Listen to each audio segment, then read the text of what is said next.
There we go. It's time. I'm awake. I'm ready. Let's do it. Got my coffee. I'll show you in a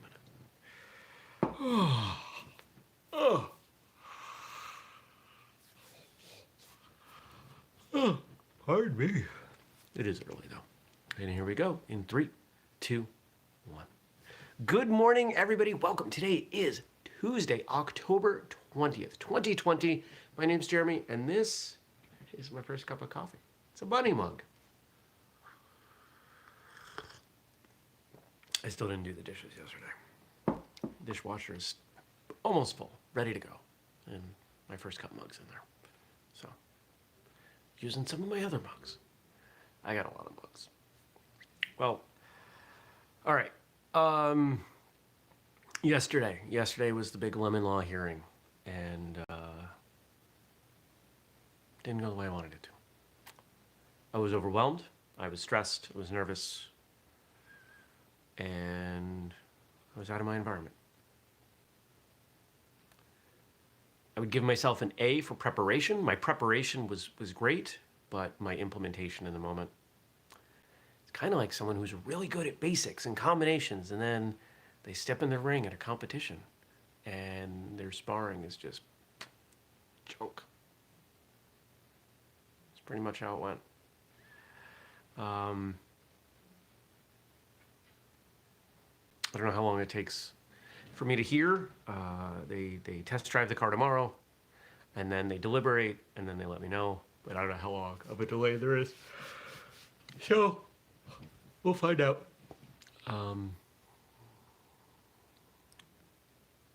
But the irony is, in preparation, I found other things wrong with the car. So, I'll be stopping by the dealership tomorrow to say, all right, here are all these other things we get to fix now. But what if I don't want you on me? The cat yesterday was particularly annoying, and already this morning she has been too. So my plan, I'm going to finish the show. I've got a project for a client that I've got to get started on. It won't take me that long. I'm going to put some time into that. And then I'm going to get out of here for a few hours. I've got an interview at 3, and then I'll be done for the day after that. But stop calling me. She's been awful. She really has been, and I can't get anything done with her around.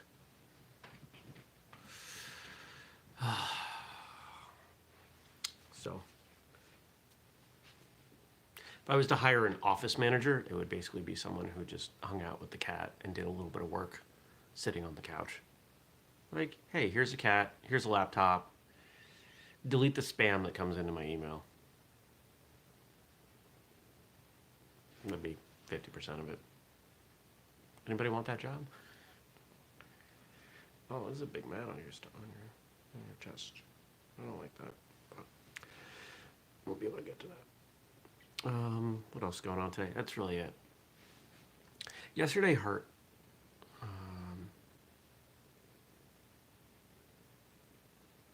And I've spent a lot of time thinking about why.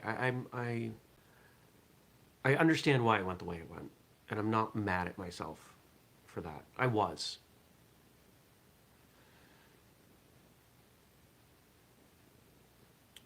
I am at least less so now, because it was a new experience. It was basically being in court. And everybody else in the process had experience in that. I didn't. So when Mazda was done talking, and then the person running it just said, okay, closing statements, I didn't speak up and say, don't I get a chance to respond to the things that they said? Because I know I did. And that would have been the time. And I didn't. And that sucked.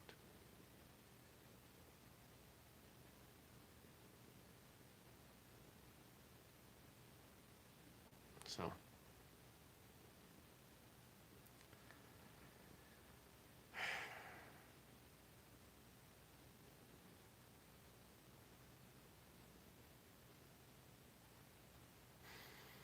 I don't like when people take advantage of other people. I don't like when people treat people poorly. I don't like bullies. And this feels rather bullying-ish. And I think this is why it's upset me so much. I didn't make the car. I didn't create the problems in the car. I know the problems in the car are real. And Mazda's defense was, the car works fine, and the implication is Jeremy doesn't get it. There was one good moment where they tried to blame some things on my dash cam, and I was able to make them look like fools because they had made assumptions about how my dash cam worked that were not true.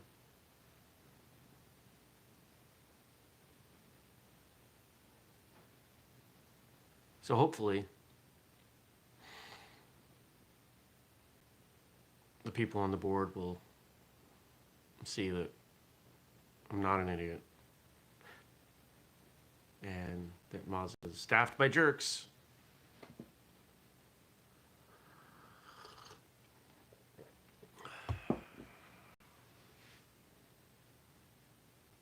I just want a different car. I want a car I can trust. I want this to be over so you all get to stop hearing about it. I'm sure you're all tired of hearing about it, but it's a big thing in my life, and that's what First Cup is. It's what's going on in my life. Stacy says, be gentle with yourself. You are not an idiot. I know I'm not. I know I'm not. It's, you know, the whole process is an example of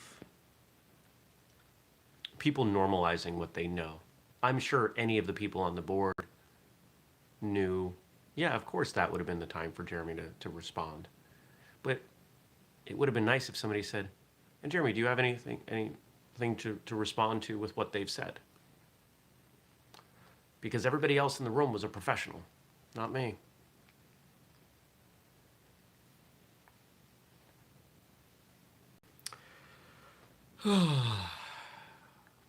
Still dark out.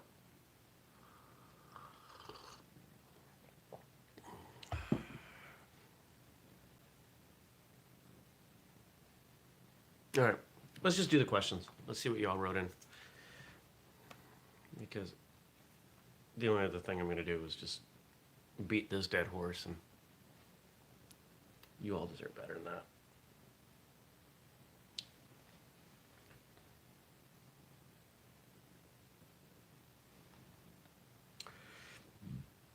Excuse me. Remember, if you've got something you want to ask me, want me to read, respond to, just drop in the comment section below after the show closes, and I will read it tomorrow. Yeah. Did you hear that? This is what I'm dealing with. Don't be a brat. You don't get to sit on my lap and be a brat.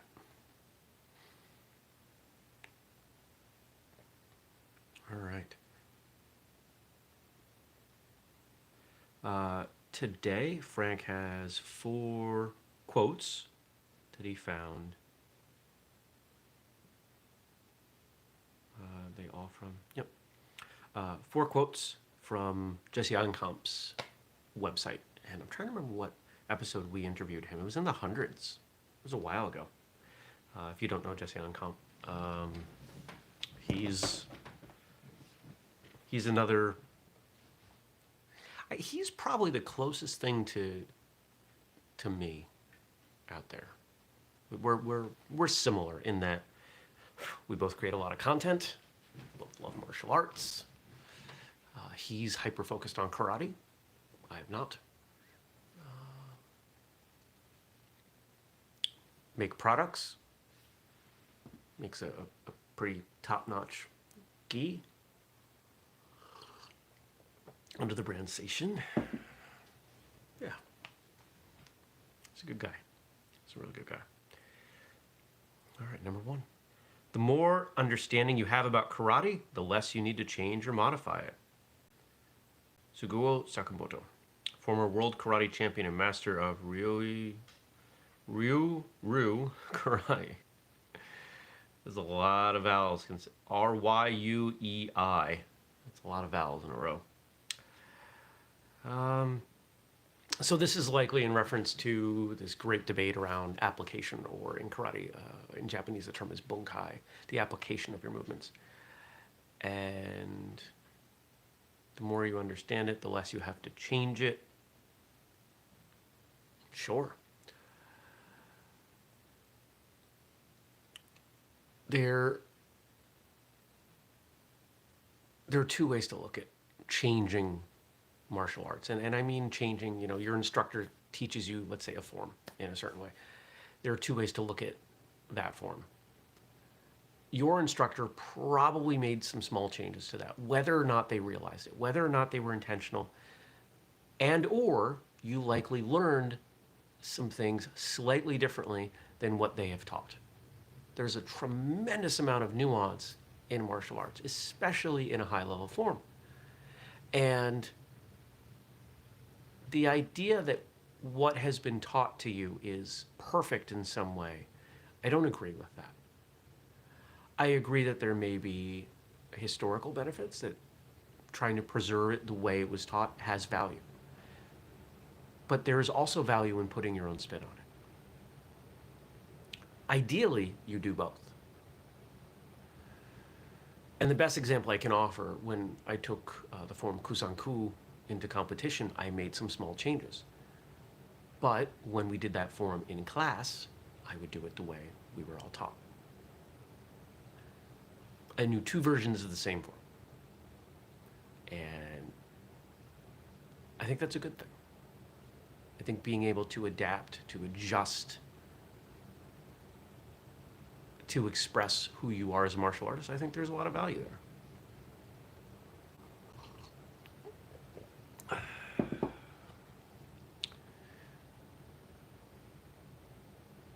It's like a song. It's like covering a song. Somebody sang that song first. They're known for it. They do a great job with it. Are you ever going to be able to sing it exactly the same? No. The best covers do what? They put their own spin on it. Sound of Silence. The original is a great song. Disturbed's version is a great song. They're both great songs. They're very different.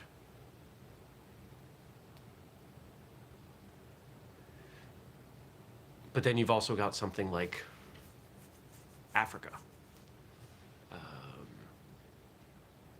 Who did the original? Was it Toto? Good morning, Nathan. And then Weezer covering it. The two are pretty darn similar, but they're both exceptional.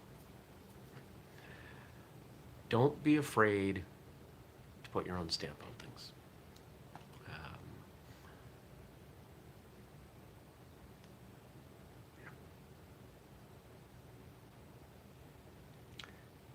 Many karate teachers, and for those of you who aren't karate people, when you read something talking about karate, you can just as easily sub the term martial arts. If you're a Taekwondo practitioner, and this is why in our social media, we work really, really hard not to use style-specific terms, because I don't want anyone to feel excluded. Many karate teachers teach a watered-down style, no hip action and no depth of punching. So it is easy to say that these teachers have no depth to their knowledge.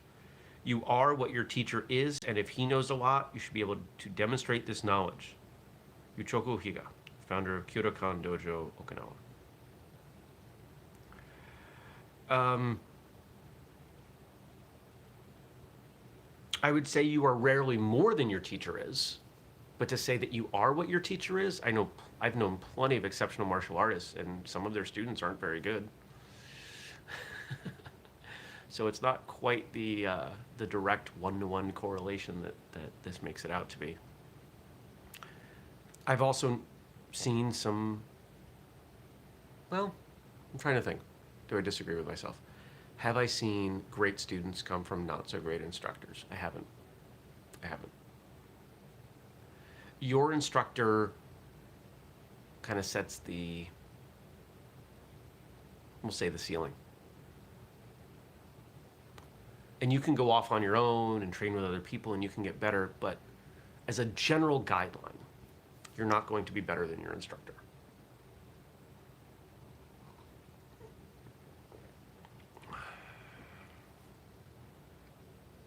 This is one of the reasons some people leave schools.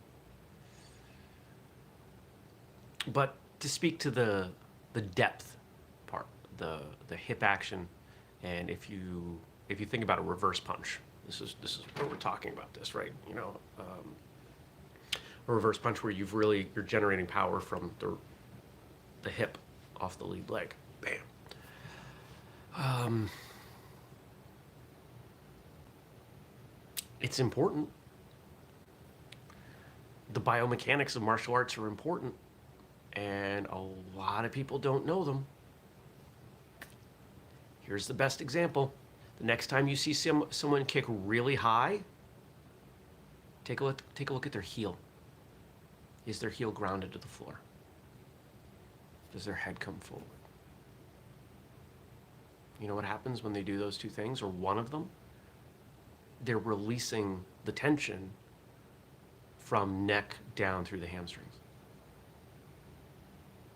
On a front kick, somebody does a high front kick and they go, I can think of a few people right now.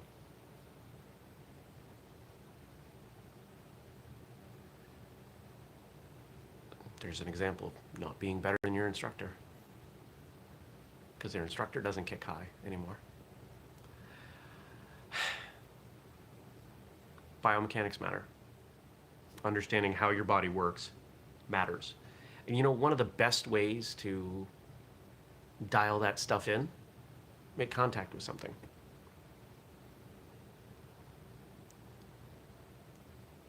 Kick, I mean, it's hard to throw a front kick really high and hit anything, but you could have someone hold the board, try to break a board up there. If you can't break a single board, probably not putting anything into it. Why aren't you putting anything into it? Power comes from a relationship to the ground. That's where it starts. You want to learn how to generate hip power? In place punching. What's the most I've done?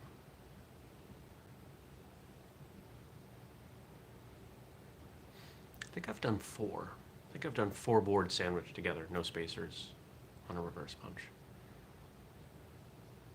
I could probably do 5. I don't know. I haven't done any breaking since my last test. That was a long time ago. Karate has no philosophy. Some people think that the tradition of karate came from Buddhism, and karate has a connection with the absolute space and universe, but I don't believe in that. My philosophy is to knock my opponent out due to the use of only one technique, one finishing blow. Mikio Yahara, who is a former Japanese World Cup champion known for single-handedly defeating 34 local gangsters, yakuza, knocking out a mobster with a gun, and turning up for a competition with a knife wound. That's pretty impressive.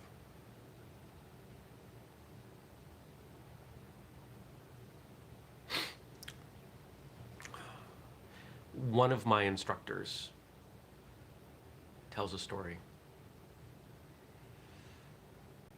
Grew up in a rough area of New Jersey, and I think it was 5 or 6.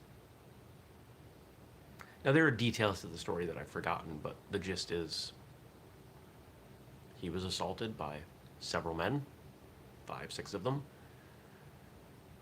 escaped pretty well unscathed, and 2 of them ended up in the hospital. He's one of the toughest people I've ever met. He's 61 now, 62, and still one of the toughest, hardest working people I've ever met. I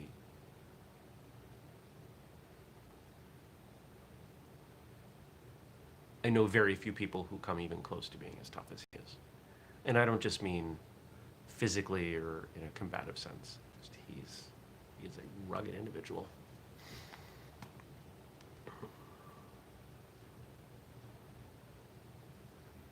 Our final one here. Here's one from a name that many of you will know. In the past, it was expected that about 3 years were required to learn a single kata form. And usually, even an expert of considerable skill would only know 3 or at most 5 kata. Gichin Funakoshi, the founder of Shotokan.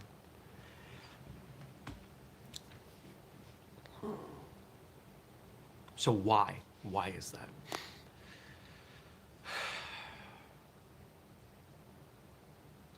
I really feel that the majority of the martial arts world doesn't understand the purpose of forms.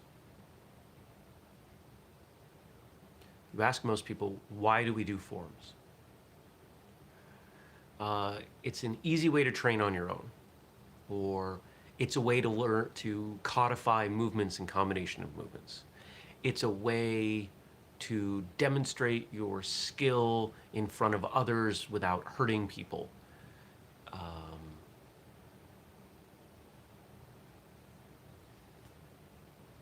Etc. Sure, those are all true. When people talk about, we've been talking about karate, so we'll use Japanese terms. When people talk about karate, they talk about the progression of kihon, which are basics, to kata forms, to kumite, which are sparring. But I swapped the last two. Kihon, kumite, kata. Not necessarily that's the order you would learn martial arts, but the way that those three are generally presented is to say that kumite is the pinnacle. It is the true test of a martial artist. It's not. The true test of a martial artist, you can see it in the way they do forms. There are plenty of people who are great fighters, and they're terrible martial artists. But I know of none. Nobody is a poor martial artist that can execute a great form. There are plenty of people who do really well in competition in sparring, but their forms are junk. But the people who do really, not necessarily place or win, but if you think about it from what is traditionally valued in forms, power and speed and timing and stage presence in a form, they all do a reasonably good job in their fighting.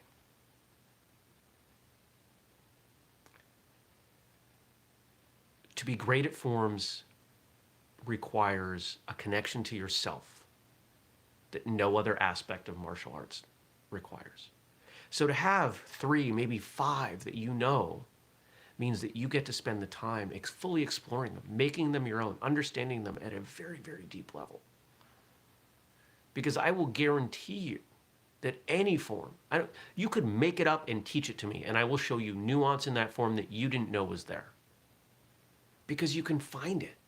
It's like a song. It's like a book. There are different ways of looking at things, and as you look at them in different ways, you can see different things. I love forms.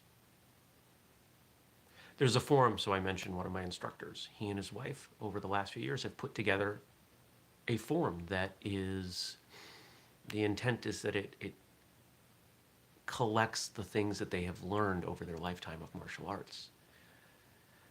And it's awesome. It's beautiful.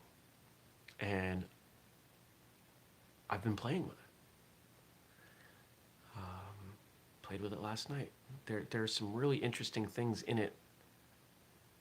And I hope they've told me they don't mind that, not yet, but at some point I want to present it in competition because nobody else will know it. And it's fun. It's fun to, a form is a language. I don't think there's a better way to express that. It is a language unto itself. And if you know it, you can speak it. And you can speak it with a flourish, and you can speak it just monotone. But there are words in there. And you can take out sentences and use them.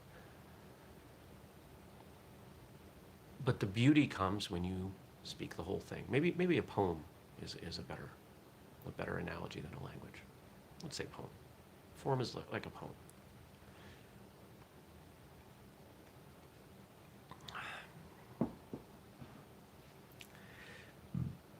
It's funny, I get people who dislike forms, and they will try to debate me on it. And I will offer up some of the things that I've just said. And quite often, they will hang their head and say, oh,